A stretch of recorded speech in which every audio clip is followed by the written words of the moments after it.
pinalaya sa sariling kumpanya ng asawang palamunin at ng kabit nitong sekretarya. Habang nilulustay nila ang pera ko sa marangyang hotel, nakatayo ako sa ulan. Hawak ang mga pekeng dokumentong pinapirmahan niya. "Wala kang kwenta, Celeste," sabi niya noon. Ngunit nagkakamali siya. Ang mga luha ko ay naging yelo. Babawiin ko ang lahat, hanggang sa huling sentimo, hanggang saan ang kayang tiisin ng isang babaeng itinulak sa bangin. Hayaan mo na si Celeste. Malapit na siyang pumirma sa deed of transfer. Wala naman siyang ibang pupuntahan. At sa totoo lang, pinakasalan ko lang naman siya para maging pambayad sa mga utang ng pamilya ko. Nakatayo si Celeste sa labas ng bahagyang nakawang na pinto ng opisina. Sa kanyang kanang kamay ay ang isang mamahaling thermos na naglalaman ng sabaw ng manok na madaling araw pa lamang ay matiyagan na niyang niluto. Paborito yon ng kanyang asawang si Ricardo. Sa kanyang kaliwang kamay naman ay ang isang maliit na velvet box na naglalaman ng relong inipon niya ng ilang buwan mula sa sarili niyang allowance, isang sorpresa para sa kanilang ika-10 anibersaryo. Dahan-dahan siyang sumilip sa siwang ng pinto. Ang magandang ngiti na kanina pa nakapaskil sa kanyang mga labi ay dahan-dahang natunaw. Sa loob, nakaupo si Ricardo sa kanyang leather chair, ngunit hindi siya nag-iisa. Nasa ibabaw ng kanyang mga hita si Monica, ang 25 taong gulang niyang sekretarya. Nakapulupot ang mga braso ng babae sa leeg ng kanyang asawa habang malandi nitong pinaglalaruan ng isang pamilyar na folder na naglalaman ng mga dokumento ng kumpanya.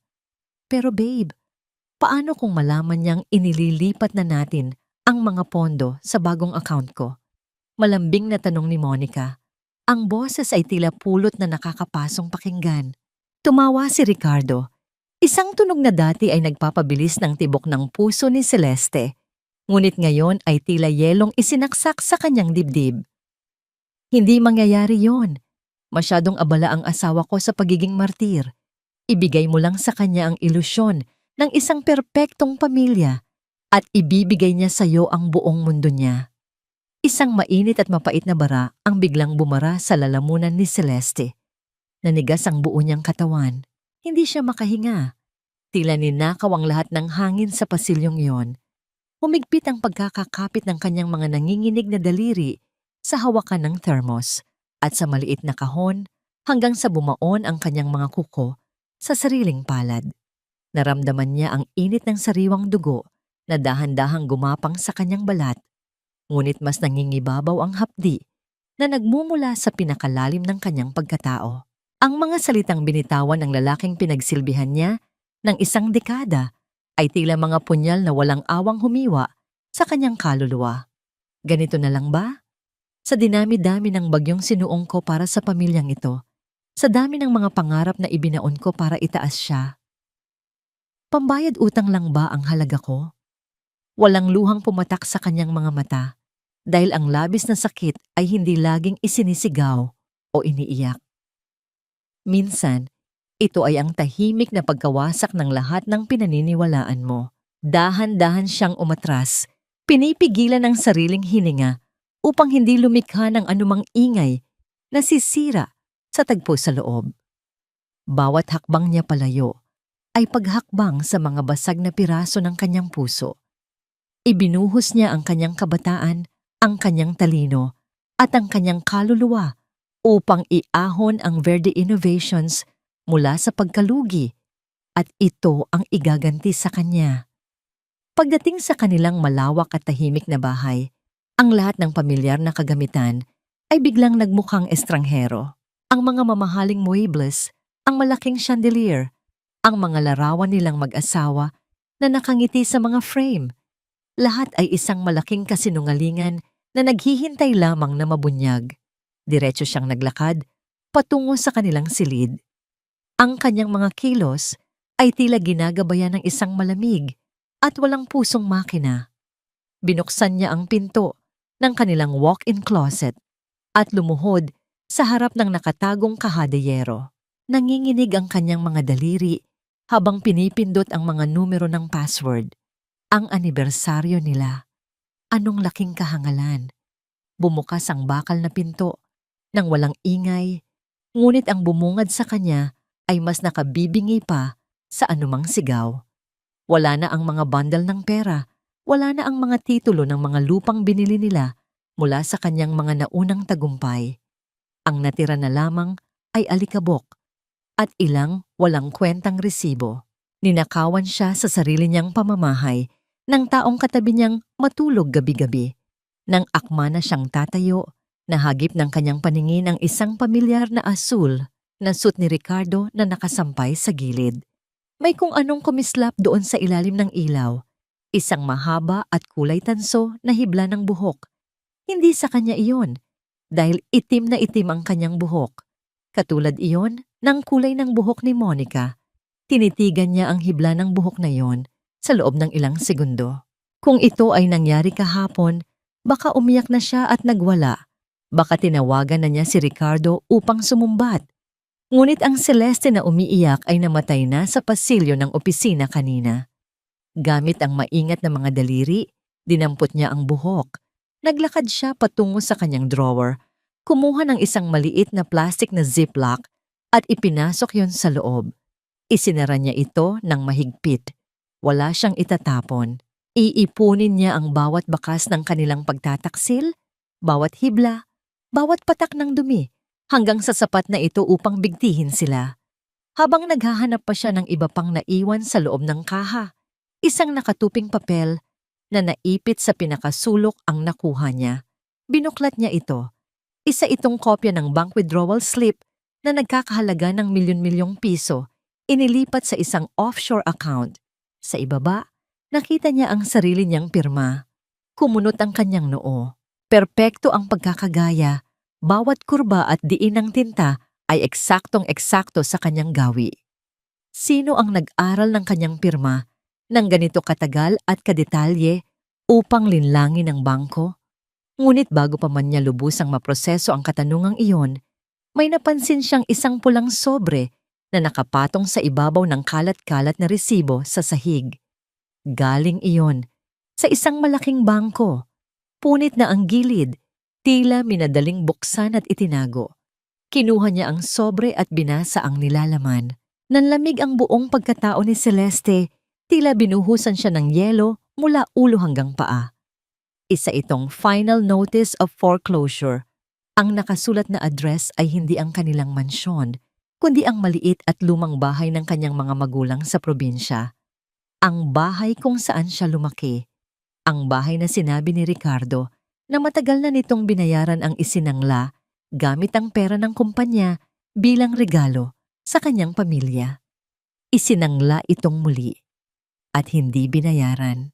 Ang kanyang mga magulang na tahimik na nabubuhay sa probinsya ay maaaring palayasin anumang oras dahil sa perang ninakaw ng kanyang asawa para ibuhay sa kabit nito. Tinitigan ni Celeste ang pulang papel. Ang mga salita ay tila nagiging dugo sa kanyang paningin. Sa pagkakataong ito, hindi na pagkasira ang kanyang naramdaman. Ang pumalit ay isang malalim, tahimik, at nakakapasong galit na nakahandang sunugin ang lahat ng hahadlang sa kanya. Ang kulay ng pulang papel na nagsasaad ng pag-ilit sa bahay ng kanyang mga magulang ay tila sumunod kay Celeste hanggang sa kusina. Kasing pula iyon ng sariwang karne na kasalukuyan niyang hinihiwa sa ibabaw ng makapal na sangkalan. Bawat diin ng talim ng kutsilyo sa karne ay tila paghiwa na rin niya sa mga alaala ng isang dekadang pagsasakripisyo. Kaninang hapon lamang, ang mundong pinaghirapan niyang buuin ay gumuho sa isang iglap, ngunit ngayong gabi, kailangan niyang isuot ang maskara ng isang masunurin at mapagmahal na manugang dahil nakatakdang maghapunan sa kanila ang ina ni Ricardo. Mula sa sala, umalingaw-ngaw ang matinis at nagaastang boses ni Doña Imelda.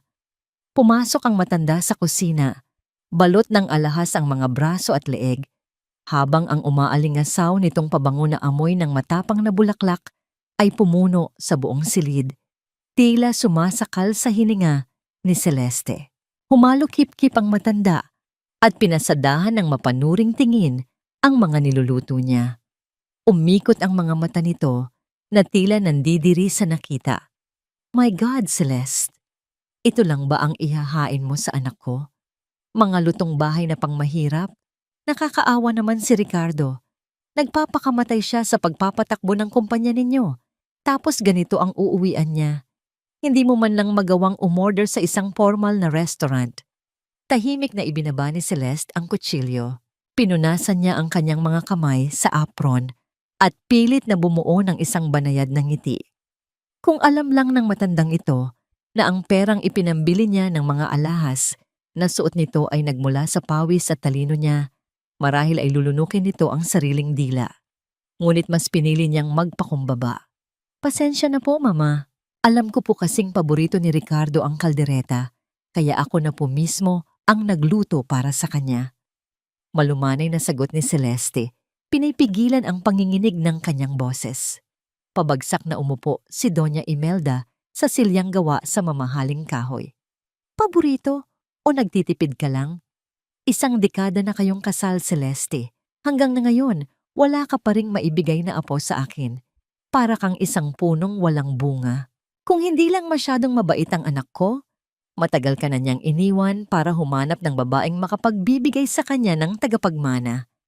Mga salitang parang laso na tumutulo sa hapagkainan. Dati, tuwing naririnig niya ang mga pang-iinsultong ito, nagkukulong siya sa banyo at iniiyak ang lahat ng pait. Ngayon, ang mga salita ng kanyang biyenan ay tila mga tuyong dahon na lamang na hinihipan ng hangin. Walang kwenta, walang halaga. Dahil alam na niya ang totoo. Ang pamilyang ito ay isang pugad ng mga linta na sumisipsip sa kanyang dugo. Ilang sandali pa ay bumukas ang pangunahing pinto at pumasok si Ricardo. Ibinagsak nito ang kanyang leather na briefcase sa sofa at huminga ng malalim. Nagpapanggap na isang lalaking pagod na pagod mula sa paghahanap buhay. Agad na tumayo si Doña Imelda upang salubungin ang anak. Hinaplos ang pisngi nito at mabilis na sinabihan na magpahinga dahil mukha itong kargador sa sobrang haggard. Lumapit si Celeste, kinabig ang mga emosyon pabalik sa pinakasulok ng kanyang isipan. Kinuha niya ang coat ng asawa. Welcome home, Mihon. Sakto ang dating mo, nakahain na ang pagkain. Bati niya sa boses na walang bahid ng anumang hinala. Lumapit si Ricardo at hinalikan siya nang mabilis sa pisngi. Thanks, Hon. Sobrang daming asikasuhin sa opisina. Halos hindi na ako makahinga. Habang naghahain si Celeste ng kanin sa pinggan ni Ricardo, napalapit ang kanyang mukha sa balikat ng asawa. Isang pamilyar at matapang na amoy ang dumampi sa kanyang pangamoy. Hindi iyon amoy ng pagod mula sa trabaho. Amoy iyon ng pawis na humalo sa matamis na pabango ng isang nakababatang babae. Pabango ni Monica. At habang bahagyang gumalaw ang leeg ni Ricardo, nakita ni Celeste ang isang maliit at kupas na mantsa ng kulay rosas na lipstick sa gilid ng kwelyo ng panloob nitong puting kamiseta. Isang mainit na boltahe ng galit ang gumapang sa gulugod ni Celeste, ngunit nanatili siyang nakatayo ng tuwid. Inilapag niya ang mangkok ng kanin nang walang anumang ingay. Sa hapagkainan, habang masayang nag-uusap ang mag-ina at nilalantakan ng pagkaing ginugulan niya ng oras, naging isang tahimik na tagamasid si Celeste. Nga pala, anak, basag ni Doña Imelda sa katahimikan habang sumisimsim ng tubig. Kumusta na yung proyektong nasa labas ng bayan? Malapit na ba tayong mag-expand doon? Nabanggit mo noon na malaking pera ang papasok doon. Saglit na nabulunan si Ricardo. Pinasadahan niya ng mabilis at kinakabahang tingin si Celeste bago ngumiti sa kanyang ina. Maayos naman, Ma. May ilang permits lang na inaayos. Huwag mo na munang isipin niyon. Masyadong teknikal. Proyektong nasa labas ng bayan? Tahimik na inilista ni Celeste ang impormasyong yon sa kanyang isipan. Wala siyang alam na anumang proyekto sa labas ng lungsod na pinupondohan ng kumpanya. Malinaw na may itinatago silang malaking lihim na hindi man lang dumaan sa kanyang pag-aproba. Matapos ang hapunan at makaalis si Doña Imelda, dumiretso si Ricardo sa kwarto upang matulog. Muling idinadahilan ang labis na pagod. Naiwan si Celeste sa laundry area, hawak ang puting kamiseta ni Ricardo. Binuksan niya ang gripo, hinayaang dumaloy ang malamig na tubig sa kanyang mga kamay. Binuhusan niya ng sabon ang mantsa ng lipstick sa kwelyo at sinimulan itong kusutin. Piniga niya ang tela ng buong lakas. Kusot. Piga. Kusot. Hindi niya ginagawa ito upang linisin ang damit para sa kanyang asawa. Habang nakikita niyang namumula ang mga kalyo sa kanyang palad, mga kalyong nakuha niya noong nagsisimula pa lamang siyang magtayo ng negosyo para may makain sila, iniisip niya na ang kwelyong iyon ay ang leeg ng lalaking pinag-alayan niya ng kanyang buhay. Piniga niya ang tela, pinapanood ang pagtulo ng maruming tubig patungo sa kanal. Umaasang balang araw, ganito rin niya pipigain ang katotohanan mula sa mga bibig nilang sinungaling. Nang matapos siya sa paglalaba, tahimik siyang pumasok sa study room kung saan naiwan ang briefcase ni Ricardo. Ang paligid ay nababalot ng matinding dilim at ang tanging ilaw lamang ay nagmumula sa poste ng kalsada sa labas ng bintana. Maingat niyang binuksan ang mga buckle ng bag. Sa loob, sa gitna ng mga walang kwentang papeles, nakakita siya ng isang maliit na puting resibo mula sa isang kilalang sikat na jewelry store. Isang diamond pendant necklace na nagkakahalaga ng ₱250,000. At sa ilalim, nakasulat ang pangalan ng tumanggap, Monica. Napapikit si Celeste, pilit na nilulunok ang pait. Ang perang ginamit dito ay maaaring ang perang inilaan para sa bahay ng kanyang mga magulang. Ngunit habang ibinabalik niya ang resibo, may nahawakan siyang isang makapal at nakasilyong brown envelope sa pinakailalim na bulsa ng bag. Dahan-dahan niya itong hinila at binuksan. Nang mabasa niya ang unang pahina, tila tumigil ang pag-ikot ng mundo ni Celeste. Isa itong life insurance policy. Ang nakapangalan bilang insured ay siya, si Celeste. Ang halaga ng benepisyo kapag siya ay namatay ay umaabot sa ₱50 milyong at ang nag-iisang benepisyaryo na makakatanggap ng lahat ng pera kapag nawala siya sa mundong ito ay walang iba kundi si Ricardo. Tinitigan niya ang pinakahuling pahina. Naroon ang kanyang pirma, perpektong ginaya katulad ng sa withdrawal slip sa bangko. Hindi niya kailanman nakita ang dokumentong ito, lalong hindi niya ito pinirmahan. Lumalim ang paghinga ni Celeste habang yakap ang malamig na katotohanan sa loob ng madilim na kwarto. Hindi lang basta gusto ni Ricardo na kunin ang pera niya at palayasin siya. Mas madali at mas malaki ang makukuha nito kung siya ay tuluyan ng mawawala.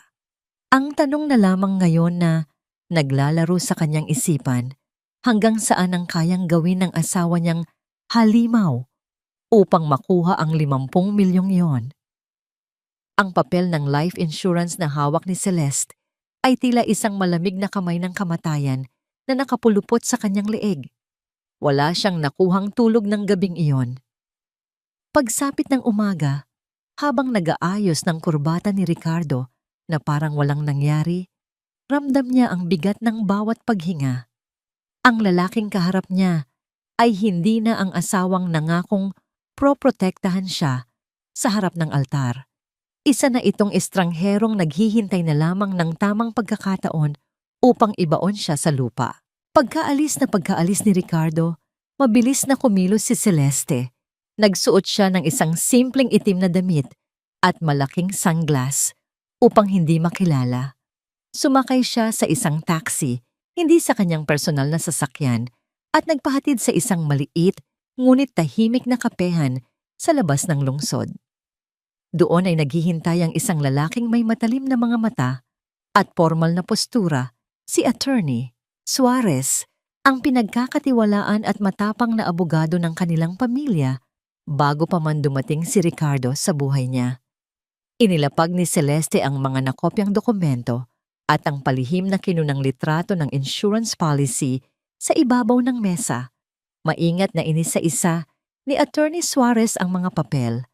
Ang kanyang mga kilay ay halos magsalubong sa tindi ng konsentrasyon. Isang klasikong kaso ng corporate embezzlement at ngayon, insurance fraud. Mahinang wika ng abogado, tiniklop ang huling papel. Ginagamit ni Ricardo ang posisyon niya bilang acting CEO upang maglipat ng pondo sa labas, malamang gamit ang mga pekeng proyekto at suppliers. Ang masaklap, madali niyang maitatanggi ang lahat dahil sa papel. Ikaw pa rin ang mayoryang may-ari. Kapag bumagsak ang kumpanya, ikaw ang sasagot sa lahat ng utang at siya ang makikinabang sa 50 milyon kung mangyari ang pinakamasama. Napakuyom ang mga kamao ni Celeste sa ilalim ng mesa, ngunit ang kanyang muka ay nanatiling kalmado, tila yelo na hindi matitibag ng init. Ayokong mag-file ng annulment ngayon, Attorney Suarez, hindi pa sapat. Gusto kong makuha ang bawat sentimo na ninakaw niya at gusto kong makita siyang nakakulong dahil sa mga panlilinlang niya. Tumango ang abogado, bakas ang paghanga sa katatagan ng kaharap. Kung gayon, kailangan nating sundan ng pera, lalo na ang tungkol sa tinatawag nilang proyekto sa labas ng bayan, at kailangan mo siyang panatilihing kampante. Huwag na huwag mong ipapahalata na may alam ka na.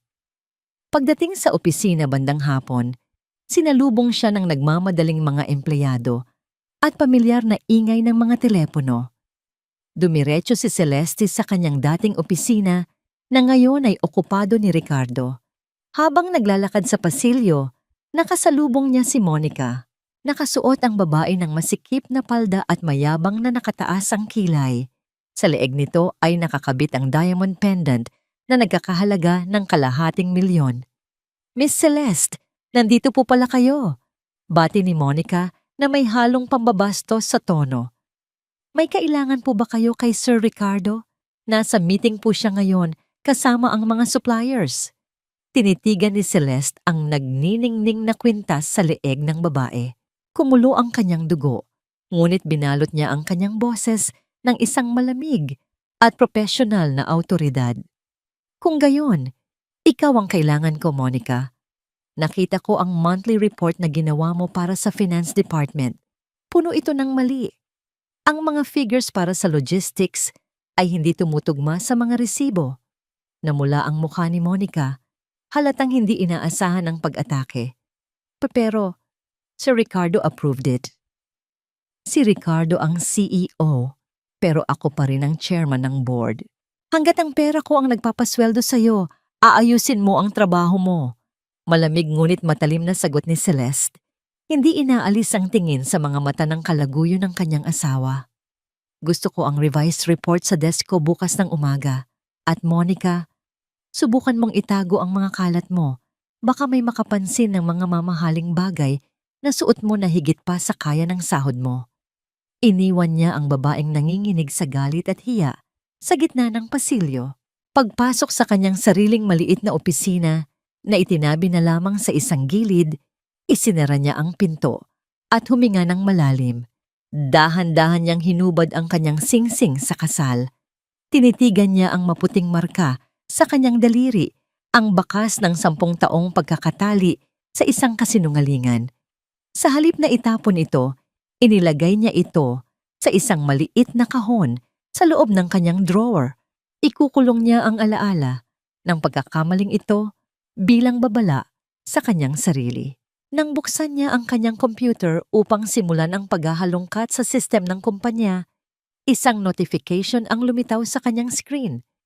Isang anonymous email mula sa isang hindi kilalang sender. Walang paksa, walang pangalan. Ang tanging nakasulat ay, ang anay ay nasa loob ng board of directors. Hindi lang ang asawa mo ang kalaban mo. Bumilis ang tibok ng puso ni Celeste. May isa pang nagtatraidor sa kanya. Isang taong may sapat na kapangyarihan sa loob ng kumpanya upang tulungan si Ricardo na manipulahin ang mga desisyon ng board. Bago pa man siya makasagot sa email, biglang bumukas ang pinto at pumasok si Ricardo. Pawis na pawis at mukhang balisa. Wala ang karaniwan nitong mayabang na postura. Celeste, bungad nito.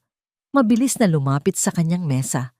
Nagpatawag ako ng emergency board meeting ngayong katapusan ng linggo. Kailangan nating pag-usapan ang isang malawakang restructuring ng kumpanya. Restructuring. Ang salitang iyon ay umaalingaw-ngaw sa utak ni Celeste, tulad ng isang babala ng paparating na unos. Alam niya kung ano ang ibig sabihin nito. Ito na ang huling hakbang ni Ricardo upang tuluyan siyang alisin sa pwesto at ibenta ang mga natitirang assets ng kumpanya. Bakit biglaan naman yata? Tanong ni Celeste. Pilit na pinapanatiling walang emosyon ang kanyang boses.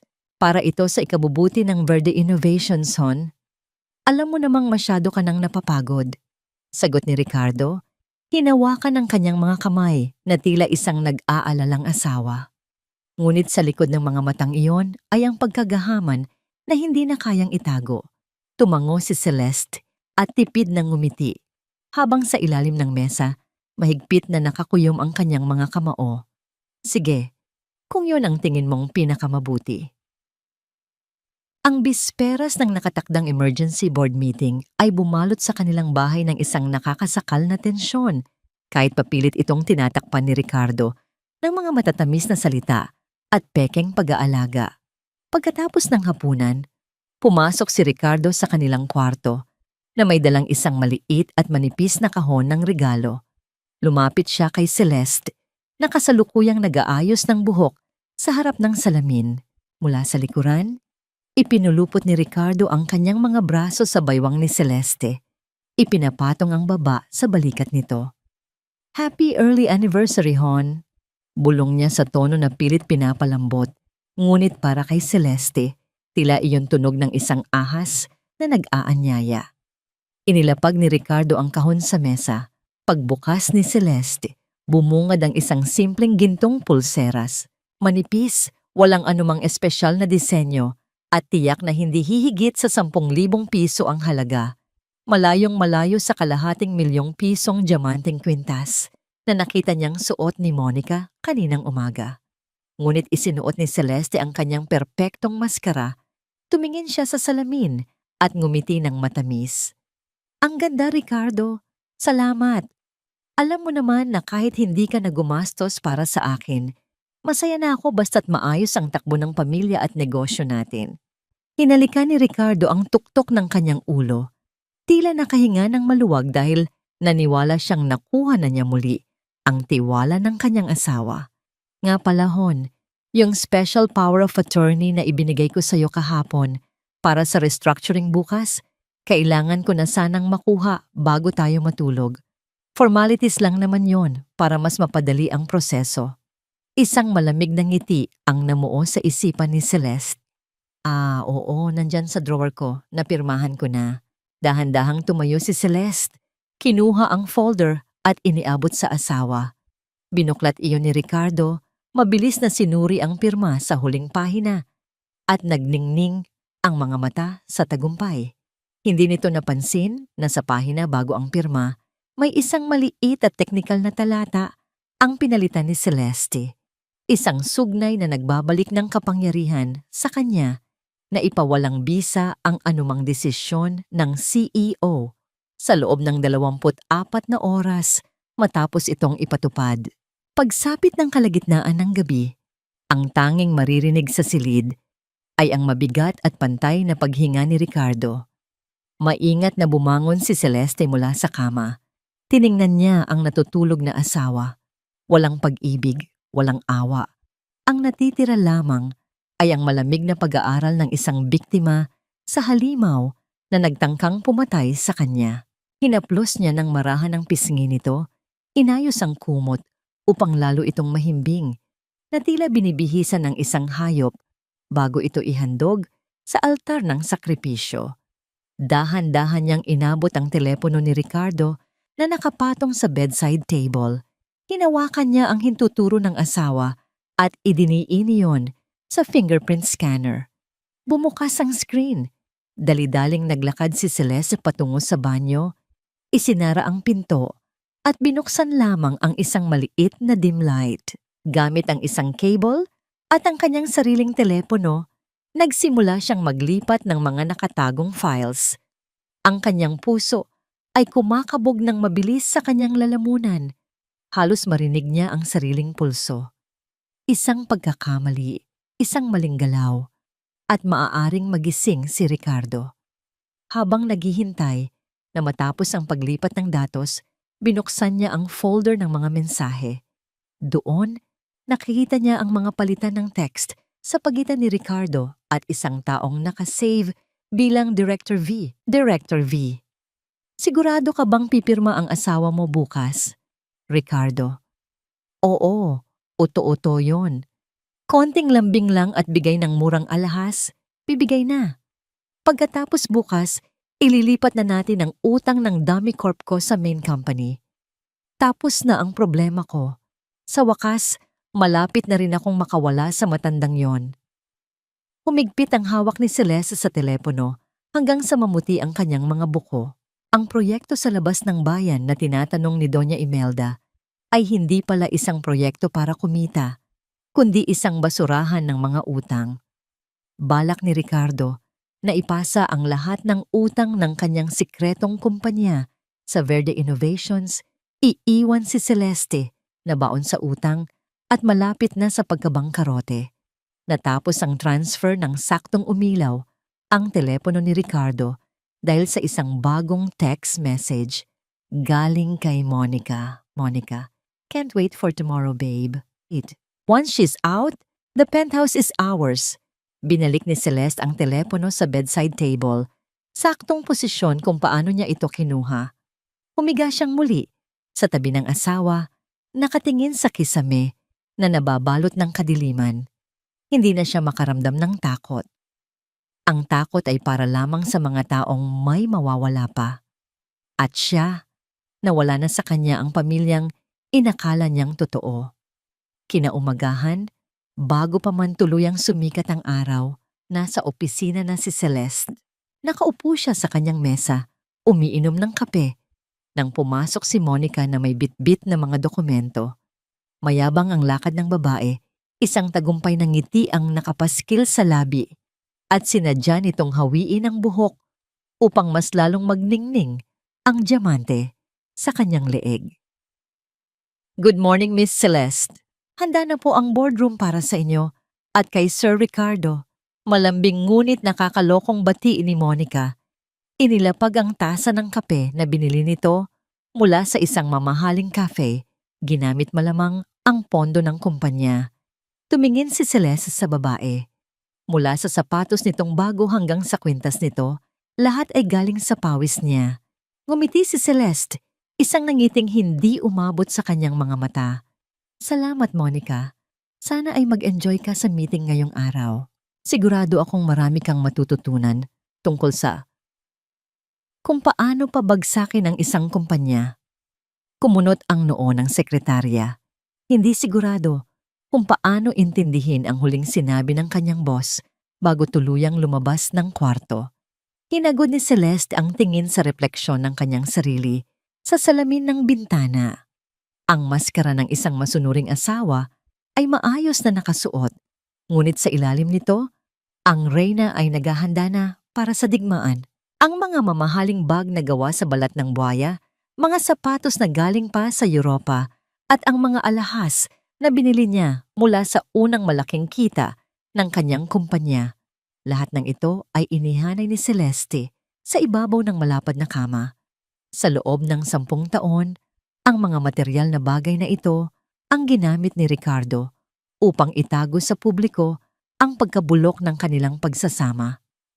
Ngayon, ang mga ito ang magiging unang patak ng tubig sa kanyang pagbangon.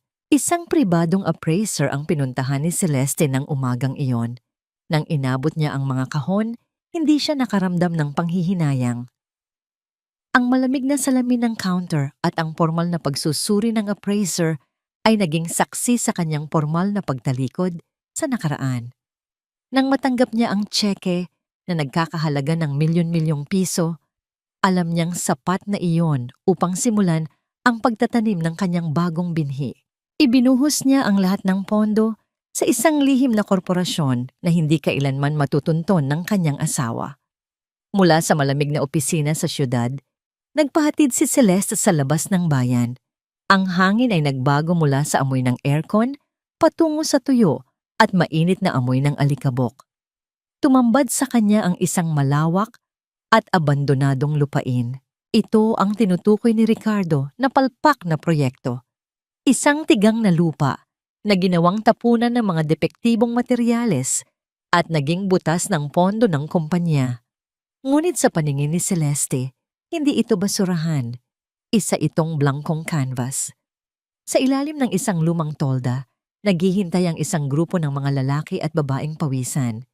Sila ang mga mahuhusay na inhinyerong walang awang tinanggal ni Ricardo upang makapagpasok ng mga pekeng kontratista na kasabwat nito sa pagnanakaw. Pinangunahan sila ni Engineer Aris, isang binatang puno ng pangarap na unti-unting pinatay ng korupsyon ng kanyang asawa. Ipinaliwanag ni Celeste ang kanyang bisyon na walang halong pag-aalinlangan. Gagamitin nila ang lupang ito upang itayo ang unang pasilidad para sa malinis at murang enerhiya, ang Verde Green Tech. Ipinaalam niya na sila ay magtatrabaho ng palihim sa ilalim ng kanyang bagong pondo. Nakita niya ang pag-alab muli ng pag-asa sa mga mata ng mga inhinyero, isang kislap ng katapatan na hindi mabibili ng anumang pekeng pangako. Lumapit si Celeste sa pinakagilid ng hinukay na lupa. Kumuha siya ng isang pala mula sa kamay ng isang manggagawa. Walang pag-aatubili, ibinaon niya ang talim nito sa matigas na lupa gamit ang kanyang buong bigat. Ang kanyang mamahaling sapatos na may mataas na takong ay bumaon sa putik. Nabalot ng dumi ang makinis na balat nito. Maging ang laylayan ng kanyang malinis na pantalon ay napuno ng mantsa ng alikabok. Ngunit sa halip na mainis o mandiri, isang malalim at malayang nangiti ang sumilay sa kanyang mga labi. Ito ang pinakamasayang nangiti niya sa loob ng isang dekada. Ang putik na ito ay hindi dumi. Ito ay ang katibayan ng kanyang pagsisikap. Walang Ricardo na nagdidikta kung paano siya dapat kumilos. Walang Doña Imelda na nangmamaliit sa kanyang kakayahan. Siya ay si Celeste, ang babaeng bumubuo ng sariling imperyo mula sa putik na pilit ibinabato sa kanya. Habang pinapagpagan niya ang kanyang mga kamay, tumawag si Attorney Suarez. Ang boses ng abogado ay may dalang kakaibang pagmamadali. Ayon dito, may isang hindi inaasahang balita. Ang pinakamalaki at pinakatahimik na shareholder ng kumpanya, ang misteryosong si Ginoong Tan Fong, na matagal nang nagretiro sa ibang bansa ay nagpadala ng mensahe. Nais nitong makipagpulong ng lihim sa taong nasa likod ng bagong tayong Eco Fund. Paano nalaman ng isang bilyonaryong nakatago sa anino ang tungkol sa kanyang palihim na galaw? Ang pangalang ito ay nag-iwan ng isang malaking katanungan sa isipan ni Celeste. Samantala, sa kabilang dako ng lungsod, maagang umuwi si Ricardo sa kanilang mansyon. Mayabang ang kanyang mga hakbang habang binabagtas ang malawak na hagdanan, dala ang kumpiyansa na hawak na niya sa leeg ang kanyang asawa dahil sa mga napirmahang papeles. Pumasok siya sa silid ni Celeste. Nagbabalak siyang halughugin ng personal na kahadayero ng asawa upang kumuha ng ilang mamahaling alahas na ipambibili niya ng regalo para kay Monica bilang pagdiriwang sa kanilang nalalapit na tagumpay. Sanay na sanay si Ricardo sa pagkuha ng mga bagay na hindi kanya. Pinindot niya ang kombinasyon sa keypad. Bumukas ang mabigat na bakal. Ngunit ang pilyong tanong ngiti sa mga labi ni Ricardo ay biglang napawi at napalitan ng matinding kaba na nagpatayo sa mga balahibo sa kanyang batok. Pinasadahan niya ng kamay ang loob ng madilim na espasyo, hindi makapaniwala sa kanyang nakikita. Wala itong laman. Walang mga alahas, walang mga titulo ng lupa, walang kahit isang sentimo. Ang tanging bumungad sa kanya ay ang nakabibinging katahimikan at ang malawak na pagkakanganga ng pinto ng kahadiyero. Ang katahimikan sa loob ng malawak na sala ng mansyon ay tila hinihiwa ng isang manipis at nakakalasong talim ng hapon na iyon. Kakauwi lamang ni Celeste mula sa pagbisita sa site Ang kanyang katawan ay pagod, ngunit ang kanyang isipan ay malinaw at matalas. Bago pa man siya makapanhik sa hagdan, bumukas ang malaking pintuan at pumasok si Doña Imelda. Kasunod ang isang bisitang hindi kailanman inasahan ni Celeste na maglalakas loob tumapak sa kanyang pamamahay. Si Monica. Ang sekretarya ay nakasuot ng isang hapit na pulang bestida, bit-bit ang ilang mga folder na halatang ginamit lamang na palusot. Ngunit ang tunay na nagpatayo ng dugo ni Celeste ay hindi ang damit nito, kundi ang palalong ng ngiti sa mga labi ng babae at ang paraan ng pag-alalay dito ng kanyang biyenan, na tila ito ay isang napakahalaga at marupok na figurin. Maingat sa paghakbang hija, malambing na wika ni Doña Imelda kay Monica, isang tono na ni minsan ay hindi narinig ni Celeste sa loob ng 10 taon. Nang mapansin nila si Celeste na nakatayo sa paanan ng hagdan, tumigil ang dalawa. Ang nangiti ni Doña Imelda ay naging isang malamig na linya, habang si Monica ay nagtaas ng noo, umaarteng parang siya ang reyna ng bahay.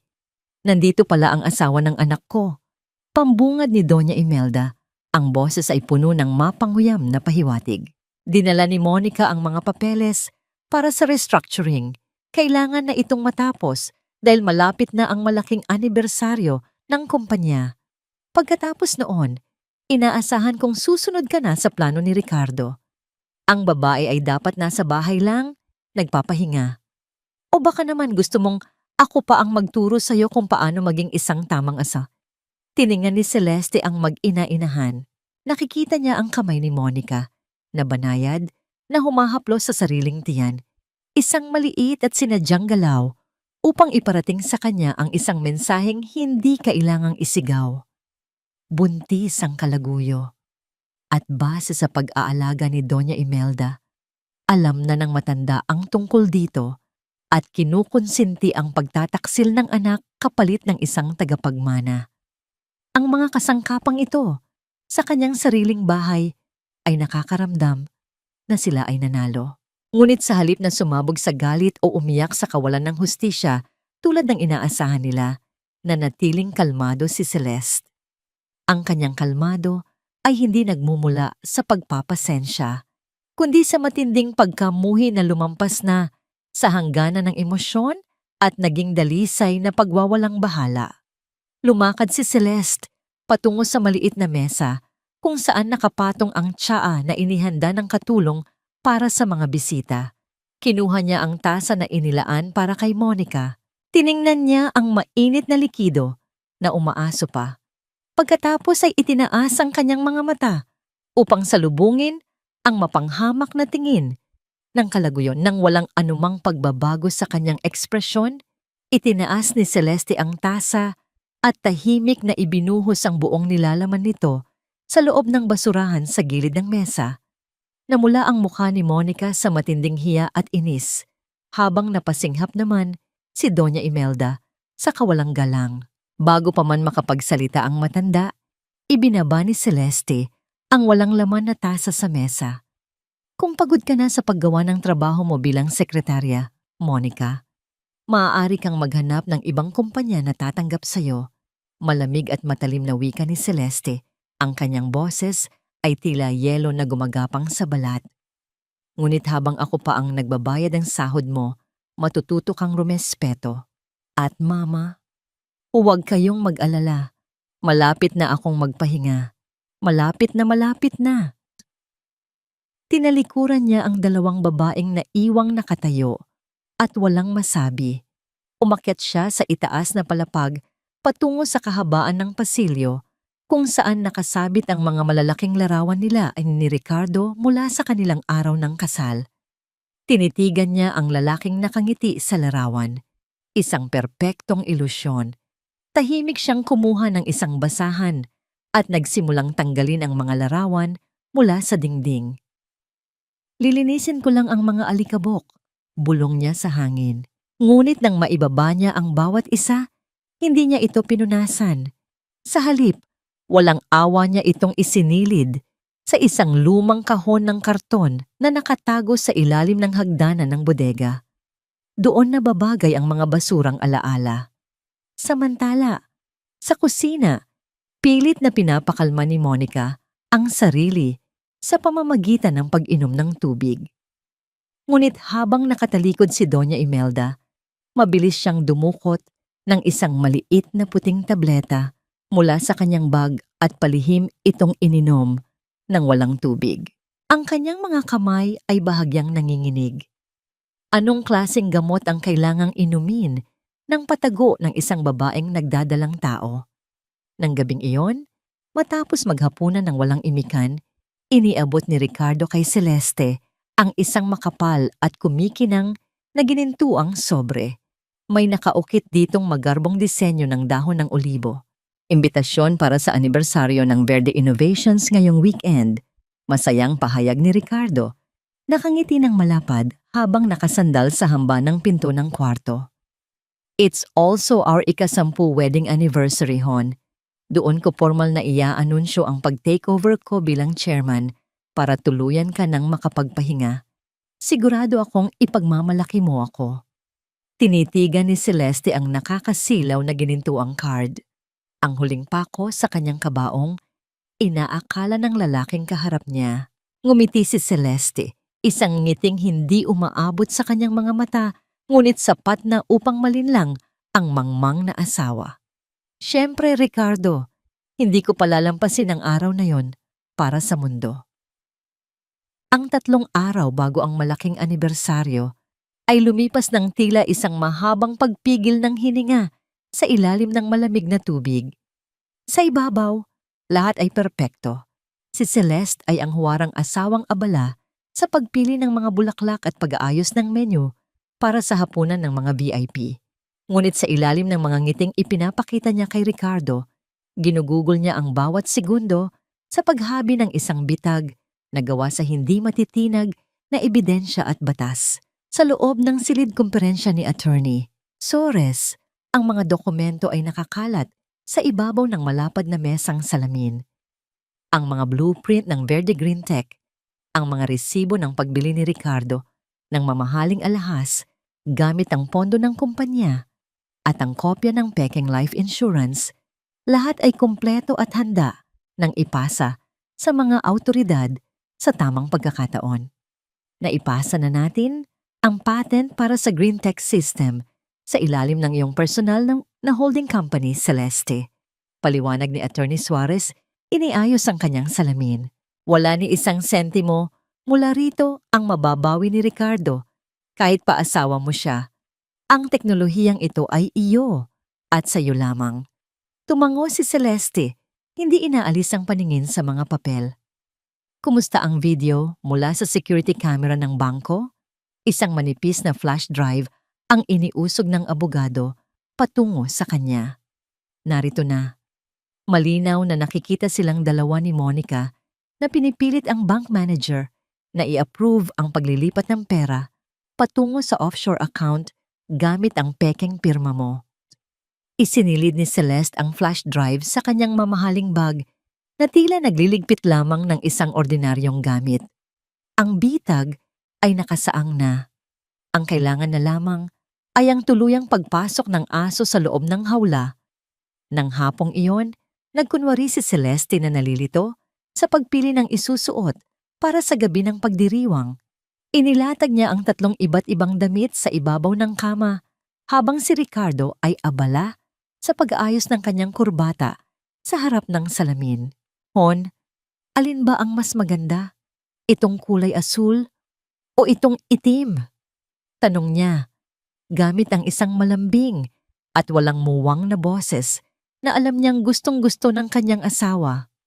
Bumaling si Ricardo at nagbigay ng isang mapagmalaking ngiti, tila nasisiyahan sa pagiging dominante sa bawat aspeto ng buhay ng kanyang asawa. Itinuro nito ang itim na bestida na may mataas na leeg at mahabang manggas. Iyang itim na lang, mas elegante. Ayokong nakakakuha ka ng atensyon mula sa ibang tao. Alam mo namang gusto kong sa akin lang nakatingin ang lahat sa araw na yon, lalo na kapag formal na nating inihayag ang paglipat mo ng posisyon. Ngumiti si Celeste at masunuring ibinalik ang asul na damit sa aparador. Kung yan ang gusto mo, iyan ang isusuot ko. Sa isip niya, ang itim ay ang perpektong kulay ng pagluluksa para sa nalalapit na kamatayan ng karera at kalayaan ng asawa. Kinabukasan, araw bago ang event, napadaan si Celeste sa opisina upang kunin ang ilang naiwang personal na gamit. Sinasadya niyang mag-iwan ng bukas na pagkakataon. Mula sa siwang ng pinto, nakita niya si Ricardo na palihim na nagpapasok ng isang password sa system upang aprubahan ang pinakahuling withdrawal of funds, ang pinakamalaking halaga na tuluyang uubos sa cash reserve ng Verde Innovations patungo sa peking kumpanya nito. Nakangisi si Ricardo habang pinipindot ang enter. Iniisip na ang lahat ay nangyayari sa ilalim ng radar. Hindi niya alam na bawat keystroke na ginagawa niya ay automatikong nai-record at direktang ipinapadala sa server na kinokontrol ng mga IT expert ni Celeste. Nang makauwi si Celeste, pumasok siya sa kanyang kwarto at umupo sa harap ng vanity mirror. Binuksan niya ang isang maliit na kahon at inilabas ang isang tubo ng pulang-pulang lipstick. Ito ang kulay na laging pinagbabawalan ni Ricardo na gamitin niya dahil ayon dito, ginagawa lamang siya nitong mukhang desperadang kumuha ng atensyon. Tiningnan ni Celeste ang kanyang sarili. Ang maputla, ngunit matapang na mukha ng isang babaeng dumaan sa apoy. Dahan-dahan niyang ipinahid ang kulay sa kanyang mga labi. Pinapanood kung paano nag-iba ang anyo ng inosenteng asawa patungo sa isang walang pusong tagapaghiganti. Maya-maya, isang mahinang katok mula sa pintuan ang nakapagpatigil sa kanya. Ang isang kasambahay ay pumasok dala ang isang makapal na kayumangging sobre na may selyo ng wax seal. Ma'am, may nagpabigay po mula sa isang courier para daw po sa inyo. Kinuha yon ni Celeste. Nang makaalis ang kasambahay, maingat niyang pinilas ang selyo. Sa loob ay isang liham na nakasulat sa isang mamahaling papel, kasama ang isang set ng mga dokumento at litrato. Ang liham ay nagmula kay Tanfong. Binasa niya ang nakasulat. Para sa babaeng muling bumangon, huwag mong hayaang ang mga asong ulol ang magdikta ng iyong halaga. Ipinapadala ko sa iyo ang huling bala para sa iyong revolver. Tiningnan ni Celeste ang mga kalakip na litrato at nanlaki ang kanyang mga mata. Mga litrato yon ng proyekto ni Ricardo na sinasabing nagkakahalaga ng bilyon-bilyon, ngunit imbes na mga bagong makinarya, ang nakalarawan ay isang tiwangwang na pabrika na nababalot ng kalawang, kasama ang patunay na ang kumpanya ni Ricardo ay nabaon sa napakalaking utang mula sa mga iligal na nagpapautang. Ang buong plano nito ay bumagsak na 3 buwan na ang nakalilipas. Nagmamadali itong nakawin ang huling pera ng Verde Innovations hindi para yumaman, kundi para iligtas ang sariling buhay mula sa mga sindikatong pinagkakautangan nito. Inilapag ni Celeste ang mga dokumento sa ibabaw ng mesa. Ang kanyang puso ay tumitibok ng may nakakatakot na kalmado. Ang huling piraso ng puzzle ay nasa kanyang mga kamay. Wala nang kawala ang halimaw. Bukas ng gabi, ipapakita niya sa buong mundo ang tunay na kulay ng dugo. Ang bulwagan ng Grand Hotel ay pinalamutian ng libu-libong puting rosas at mga nakalawit na kristal na tila umaagos na yelo mula sa kisame.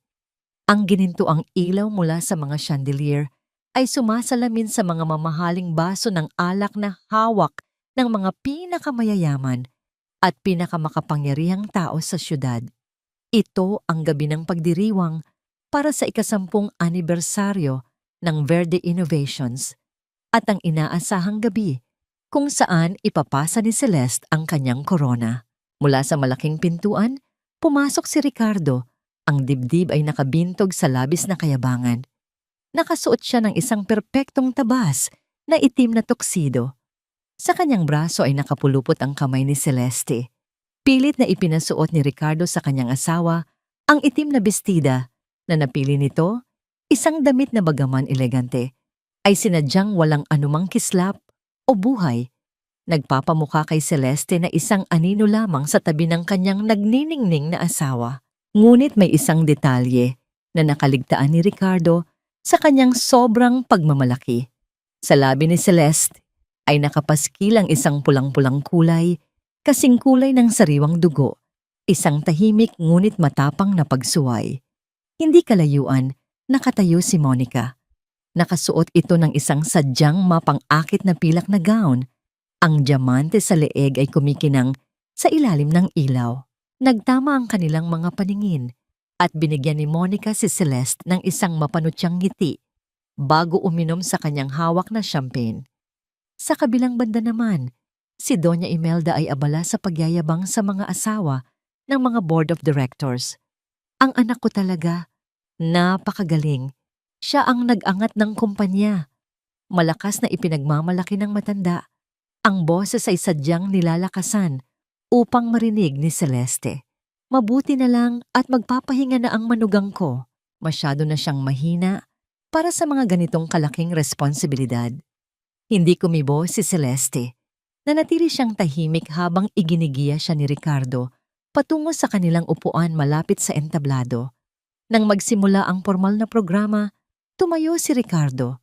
Naglakad siya patungo sa gitna ng entablado. Kinuha ang mikropono at binigyan ng mga manonood ng isang nangiting punong-puno ng pekeng kababaang loob. Nagsimula siyang magsalita tungkol sa pag-unlad ng kumpanya at sa kanyang mga dakilang plano para sa hinaharap. Bawat salita na lumalabas sa kanyang bibig ay isang kasinungalingang pinalamutian ng matatamis na pangako. At higit sa lahat, patuloy ni Ricardo, ibinaling ang paningin kay Celeste na nakaupo sa ibaba. Nais kong pasalamatan ng aking asawa, si Celeste.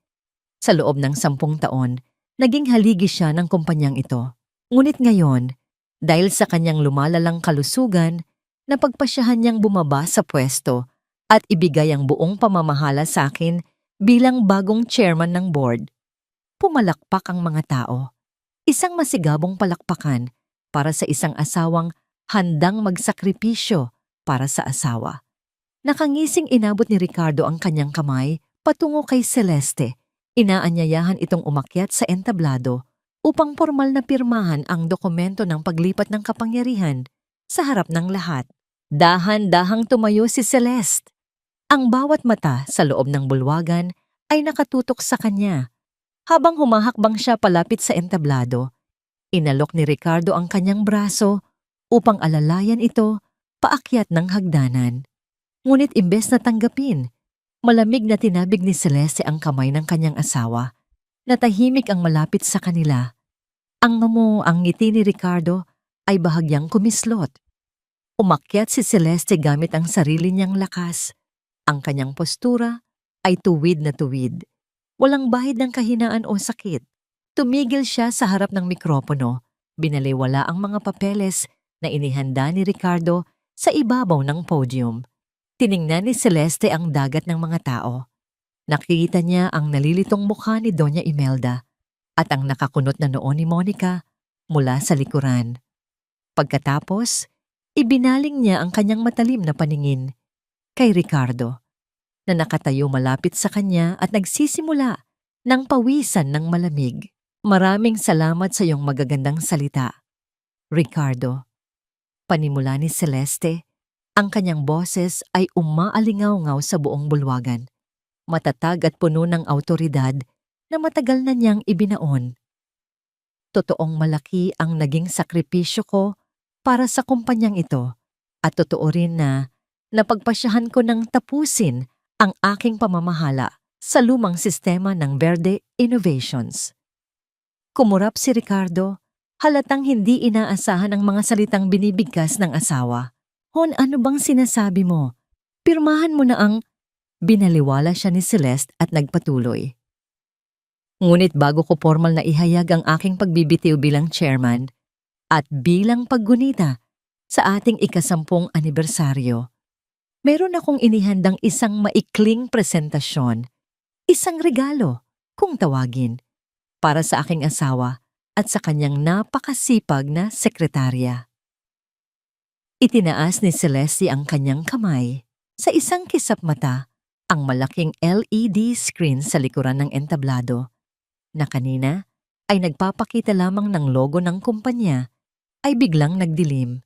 Ang puso ni Ricardo ay biglang bumilis ang tibok. May kung anong malamig na takot ang nagsimulang gumapang sa kanyang gulugod nang mapansin niya ang hindi maipaliwanag na kalmado sa mga mata ng kanyang asawa. Ang malaking LED screen sa likuran ng entablado ay biglang pumitik pabalik sa pag-ilaw. Sa halip na logo ng kumpanya, ang bumungad sa lahat ay isang napakalinaw na video mula sa security camera ng pinakamalaking bangko sa syudad. Sa video, malinaw na nakikita si Ricardo na nakaupo sa loob ng pribadong opisina ng bank manager at sa kanyang kandungan ay nakaupo si Monica. Nagyayakapan habang pinipilit na madaliin ang pag-aproba sa isang dokumento. Isang matinding paghinga ng pagkagulat ang sabay-sabay na pinakawalan ng mga tao sa loob ng bulwagan. Ang mga mamamahayag na naroon ay mabilis na nagtaas ng kanilang mga kamera. Walang sinasayang na segundo. Namutla si Ricardo para siyang binuhusan ng kumukulong tubig. "Celeste, anong kahangalan ito? Patayin niyo yan!" Pilit niyang isinisigaw sa mga technician, ngunit walang sumusunod sa kanya. Ang mga tauhan sa technical room ay mga taong matagal nang inilagay ni Celeste sa pwesto. Bago pa man makahuma ang lahat sa eskandalosong eksena, nagpalit ang slide sa screen. Ngayon, malalaki at malilinaw na numero ang nakapaskil. Mga bank transfer receipts mula sa account ng Verde Innovations patungo sa isang offshore account na nakapangalan kay Monica na ang kabuuang halaga ay umaabot sa daan-daang milyong piso. At sa tabi nito, nakalagay ng malaki ang pinagsamang report ng mga pekeng utang at palpak na proyekto ni Ricardo na naglalayong ibagsak ang kumpanya. Nagsimulang magkagulo ang mga board of directors na nakaupo sa unahan. Sila ang mga taong pinaniwala ni Ricardo na magiging mayaman, ngunit ngayon ay nakikita nilang ninanakawan pala sila ng harap-harapan. "Pepekeng dokumento iyan!" Nanginginig na sigaw ni Ricardo. Tinangkang agawin ang mikropono mula kay Celeste. "Gumagawa ka ng kwento para sirain ako dahil alam mong ikaw na ang tatanggalin sa pwesto." Ngunit mas mabilis si Celeste. Umatras siya ng isang hakbang at tiningnan ang asawa mula ulo hanggang paa. Isang tingin na walang halong pagmamahal, tanging pandidiri lamang. "Peke? Gusto mo ba talagang malaman kung ano ang peke, Ricardo?" Kalmadong tanong ni Celeste, sapat ang lakas upang marinig ng lahat. "Peke ang pirma ko sa pag-aproba ng mga bank transfer mo. Peke ang pirma ko sa life insurance policy na kinuha mo sa pangalan ko. At peke ang 10 taon na iginugol ko sa tabi ng isang magnanakaw." Sa ibaba ng entablado, nagsimulang magwala si Monica. Pilit siyang tumatakbo palabas ng bulwagan, tinatakpan ng mukha gamit ang kanyang mamahaling bag, ngunit hinarang siya ng 4 na matitikas na security guards. Sa kabilang dako, si Doña Imelda, na kanina lamang ay nagmamalaki sa kanyang magaling na anak, ay nanigas sa kanyang inuupuan. Namumutla ang matanda. Hawak-hawak ang dibdib habang nakikita ang unti-unting pagkawasak ng dangal ng kanyang pamilya na ipinagmamalaki niya. Nahirapan siyang huminga hanggang sa tuluyan siyang bumagsak sa lapag. Ngunit sa halip na tulungan siya, lumayo ang mga mayayamang kaibigan na kanina lang ay nakikipagkwentuhan sa kanya, tila nandidiri na madamay sa iskandalo. "Tigilan mo na ito, Celeste. Asawa mo ako." Desperadong pagsusumamo ni Ricardo, lumapit upang hawakan ang braso ng asawa. Ang kayabangan niya kanina ay tuluyang nadurog, napalitan ng takot na katulad ng isang asong bahag ang buntot. "Diyan ka nagkakamali." Malamig na sagot ni Celeste. Buong lakas na iwinasiwas ang kanyang braso upang alisin ang pagkakahawak ng lalaki. "Ako ang nagtatag ng kumpanyang ito mula sa wala. Pinulot kita noong baon sa utang ang pamilya mo at binigyan kita ng kapangyarihan. Ngayon, binabawi ko na ang lahat. Kasabay ng kanyang huling salita, bumukas ang malaking pintuan sa likuran ng bulwagan. Pumasok ang isang grupo ng mga pulis na pinangungunahan ni Attorney Suarez, dala ang mga opisyal na warrant of arrest. Nang makita ang mga pulis, gumuho ang tuhod ni Ricardo. Lumuhod siya sa harap ni Celeste sa mismong entablado kung saan inakala niyang siya ay magiging hari. Celeste, parang awa mo na. Pag-usapan natin ito. Maawa ka sa akin. Lumuluha nitong makaawa. Tiningnan lamang siya ni Celeste mula sa itaas. Wala ni katiting na awa sa kanyang mga mata. Nang ihakbang niya ang kanyang paa upang umalis, sinadya niyang idiin ang matulis na takong ng kanyang sapatos sa ibabaw ng puting rosas na nahulog mula sa bulsa ng tuxedo ni Ricardo. Dinudurog ang bulaklak hanggang sa masira ang mga talulot nito. Habang kinakabitan ng posa si Ricardo at hinihila si Monica palabas habang sumisigaw, muling humarap si Celeste sa mikropono at sa mga naguguluhang namumuhunan. Tinanggal ko na ang bulok na bahagi ng Verde Innovations, matapang niyang pahayag, ang boses ay puno ng pag-asa. Bukas, opisyal kong inilulunsad ang Verde Green Tech, isang bagong kumpanya sa ilalim ng aking buong pagmamay-ari at pamamahala. Ang mga nais sumama sa akin sa malinis at tapat na pagnenegosyo ay malugod kong tinatanggap. Nagkaroon ng ilang segundong katahimikan bago tumayo ang isang lalaki mula sa likuran. Si Ginoong Tanfong. Nagsimula siyang pumalakpak at isa-isa sumunod ang iba pang mga board of directors at mga bisita. Ang palakpakan na narinig ni Celeste ngayon ay hindi para sa asawa ng isang CEO, kundi para sa isang reyna na lumaban at nanalo sa sarili niyang digmaan. Lumabas si Celeste ng hotel, iniwan ang gulo sa loob. Ang malamig na hangin sa gabi ay humaplos sa kanyang mukha. Huminga siya ng malalim, nilalasap ang sariwang hangin ng kalayaan. Ang maskara ay tuluyan ng natanggal. Siya ay malaya na. 3 taon ang lumipas matapos ang gabing iyon, ngunit ang epekto ng pagbagsak ng imperyo ni Ricardo ay nararamdaman pa rin. Sa loob ng pambansang piitan, malayo sa mga malalambot na kama at mamahaling pabango na dati niyang nakasanayan, si Ricardo ay nakayuko habang nagkuskos ng maruming sahig ng banyo. Ang kanyang dating matikas na katawan ay bumagsak. Ang buhok niya ay manipis na at unti-unting namumuti. Ang uniforme niya bilang preso ay amoy pawis at maasim. Bawat paggalaw ng kanyang braso ay may kasamang pananakit ng buto dahil sa pagod at kawalan ng maayos na nutrisyon. Ang kanyang pamilya ay walang iniwang pera para tulungan siya sa kulungan. Paminsan-minsan, nakakatanggap siya ng balita mula sa labas. Si Monica ay sumama sa ibang lalaki ilang buwan pa lamang matapos siyang makulong. Dinala ang anak nila upang gamiting puhunan sa pangingikil sa bagong biktima. Wala ni isang dumalaw sa kanya. Samantala, sa isang masikip at masukal na eskinita sa Tondo, nakatira ngayon si Doña Imelda. Ang bahay niya ay gawa lamang sa pinagtagpi-tagping yero at kahoy. Sa tuwing umuulan, pumapatak ang tubig mula sa butas-butas na bubong diretso sa kanyang maliit na higaan.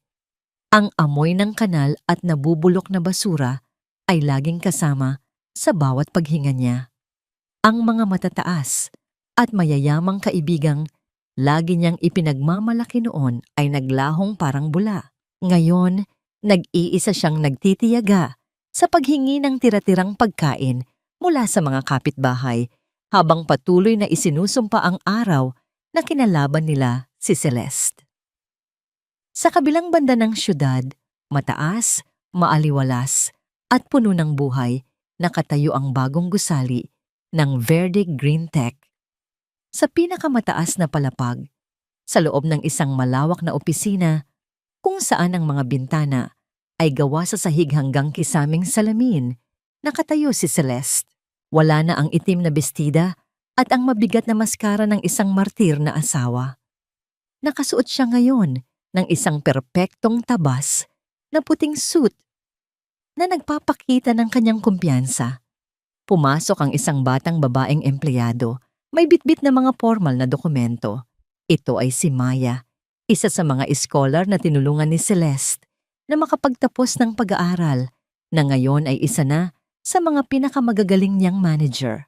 Miss Celeste, handa na po ang lahat para sa ribbon cutting ceremony ng bago nating solar facility sa probinsya. Nakangiting balita ni Maya. At nga po pala, nabasa ko po yung article tungkol sa inyo sa magazine kanina. May isang tanong po doon na hindi nyo sinagot. Nagsisisi po ba kayo na nawalan kayo ng pamilya para maitayo ito? Tiningnan ni Celeste si Maya. Isang banayad at totoong nangiti ang sumilay sa kanyang mga labi. Dati, ang katanungang ito ay magdudulot sana sa kanya ng matinding pighati. Ngunit ngayon, ang kanyang puso ay kasing payapa ng isang tahimik na lawa. Lumingon si Celeste patungo sa malawak na bintana, tinitigan ang napakagandang tanawin ng syudad sa ilalim ng asul at maaliwalas na kalangitan. Nakikita niya ang bunga ng kanyang pawis, ang mga pangarap na itinayo niya mula sa mga sirang bato ng kanyang nakaraan. Napatawad na niya ang sarili niya sa pagiging bulag noon, ngunit hinding-hindi niya kakalimutan ang leksyon ng kanyang pagbangon. Hindi ako nawalan ng pamilya, Maya. Malumanay na sagot ni Celeste, ang boses ay puno ng kapayapaan at lakas. Nawalan lang ako ng mga taong hindi marunong magpahalaga, at ang pinalit ko rito ay ang aking sarili. Humugot siya ng malalim na hininga, nilalasap ang amoy ng mamahaling kape at sariwang bulaklak sa kanyang mesa, ang amoy ng kanyang sariling tagumpay. Wala siyang kailangang lalaki para maging kompleto. Nakahanap siya ng kapayapaan sa kaalamang kaya niyang protektahan ang sarili niya at ang mga taong umaasa sa kanya. Habang sinisinaga ng araw ang kanyang mukha, tuluyan nang nagpaalam si Celeste sa mga anino ng kahapon. Ang kanyang kwento ay hindi natapos sa pagkawasak. Ito ay nagsimula sa kanyang muling pagbangon.